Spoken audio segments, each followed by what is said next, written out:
क्या आप जानते हैं, एक वक्त था जब दुर्गा पूजा सिर्फ बसंत में ही होती थी। आज जिसे हम नवरात्रि या दुर्गा पूजा कहते हैं, उसकी शुरुआत हुई थी बसंती पूजा से, चैत्र के महीने में, जब प्रकृति खुद नए जीवन से भर जाती है। कहानी शुरू होती है मार्कंडेय पुराण से। एक राजा थे, राजा सुरथ, शक्तिशाली, न्यायप्रिय और मां दुर्गा के भक्त। लेकिन एक दिन उनके शत्रुओं ने उनका राज्य छीन लिया। सब कुछ खोकर वे जंगल में भटकने लगे। वहीं उनकी मुलाकात हुई एक व्यापारी से, समाधि वैश्य, जिसका सब कुछ छिन चुका था। दोनों के मन में एक ही सवाल था, जिन्होंने हमें दुख दिया, हम उन्हीं की चिंता क्यों कर रहे हैं? इस सवाल का जवाब ढूंढते हुए वे पहुंचे अर्षि मेधास के पास। ऋषि ने उन्हें बताया, यह सब महामाया का खेल है।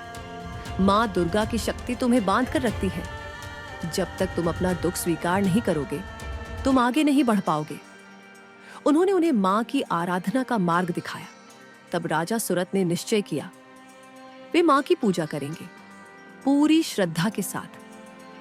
नदी के किनारे तपस्या और भक्ति के साथ उन्होंने मां दुर्गा की आराधना की और मां प्रसन्न होकर उन्हें वापस उनका राज्य दे दिया।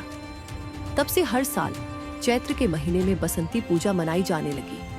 लेकिन बसंती पूजा और शारदीय पूजा में एक बड़ा अंतर है।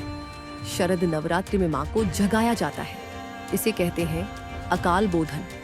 लेकिन बसंती पूजा में मां को बुलाना नहीं पड़ता, वे स्वयं आती है अपने प्राकृतिक रूप में। इस पूजा का सबसे खास अंग है कन्या पूजा। अष्टमी या नवमी के दिन छोटी बच्चियों को मां का रूप मानकर पूजा की जाती है। उनके चरण धोए जाते हैं, उन्हें भोग दिया जाता है, क्योंकि उन्हें माना जाता है नव दुर्गा का जीवित स्वरूप। और ओडिशा का मां शक्ति से रिश्ता और भी गहरा है। यहाँ स्थित है प्राचीन शक्तिपीठ, जहां मां को सिर्फ देवी नहीं बल्कि रक्षक और शक्ति के रूप में पूजा जाता है। आज भी सृष्टि उसी शक्ति के सामने झुकती है। ओडिशा की संस्कृति के बारे में और जानने के लिए फॉलो करें।